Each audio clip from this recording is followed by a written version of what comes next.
abbiamo recepito quello che è il messaggio che ci ha dato il comune, cioè non mollare le tradizioni. Questa è una festa paesana, la festa del nostro patrono. Abbiamo deciso insieme ai ristoratori che hanno recepito bene questa formula di dare una serata ai nostri compaesani, cioè la festa del patrono è sempre la festa del patrono in ogni paese, diciamo. Abbiamo cercato di fare tutto in sicurezza. Mi sembra che la festa sta andando bene, i ristoratori sono rimasti contenti perché l'afflusso della gente è stata nella norma, c'è stato il rispetto di tutte le regole, la gente è tranquilla, mangia seduta, ascolta la musica e noi siamo contenti.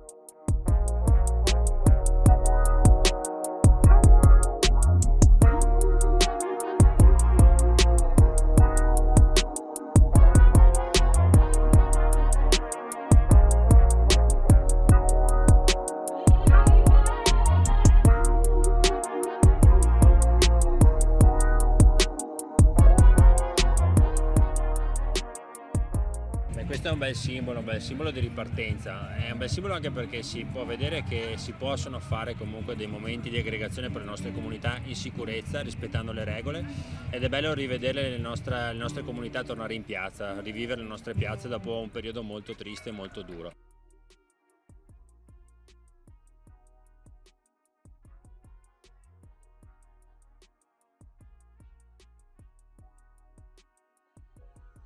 Questa è la prima festa che facciamo dopo il lockdown. È una prova, è un esperimento perché comunque la Proloco non voleva lasciare vuota quella che è la festa del nostro patrono, quindi ha trovato questa formula, diciamo, sperimentale nella quale ha coinvolto i ristoratori che gravitano intorno alla piazza.